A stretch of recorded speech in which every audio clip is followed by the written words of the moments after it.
All right, we want to give you a look at who will deliver the response to President Biden's State of the Union address tonight. A member of the opposite political party gives the rebuttal each year, and this year it's Republican Alabama Senator Katie Britt. It's considered by some lawmakers and commentators, though, to be one of the toughest jobs in politics, partly due to the optics. A president has command of the House floor during a joint session of Congress, while the response has a much less grand setting. Florida Republican Senator Marco Rubio learned one fumble as well can haunt a political career when this moment went viral from his 2013 response. Take a look. In the short time that I've been here in Washington, nothing has frustrated me more than false choices like the one the president laid out tonight. The choice isn't just between big government or big business.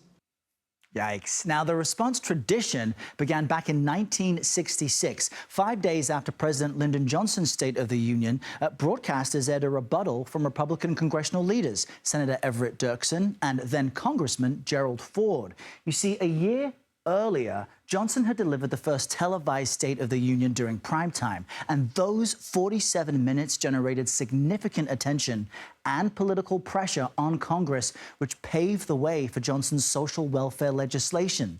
In fact, Republicans created the rebuttal as a strategy to take back some of the political currency a State of the Union address creates. Now, each party has experimented with the format and setting of the response. Back in 1970, Democratic congressional members held unscripted panel conversations with different voters across the country. Other experiments, though, were lambasted at the time for feeling hollow or like an infomercial.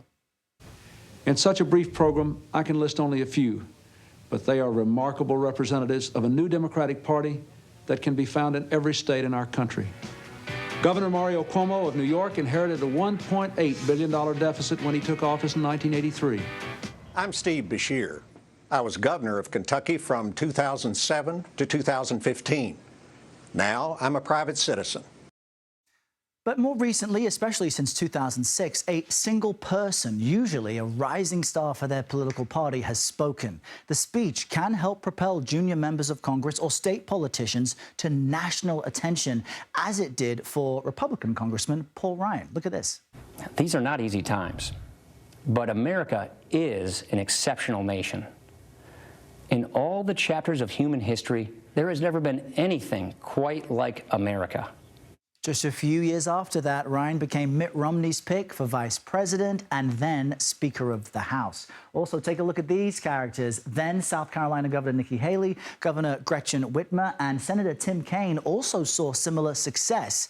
But there are just as many examples of a speaker losing their national star power after responding to the State of the Union. Republican Louisiana Governor Bobby Jindal and Congressman Joe Kennedy III, they both saw that dip after their response speeches. And $140 million for something called volcano monitoring. Instead of monitoring volcanoes, what Congress should be monitoring is the eruption of spending in Washington, D.C. Many have spent the last year anxious, angry, afraid. Now, Senator Britt's response will air immediately after President Biden's State of the Union address tonight, and we will have full coverage of both beginning at 5 p.m. Eastern right here.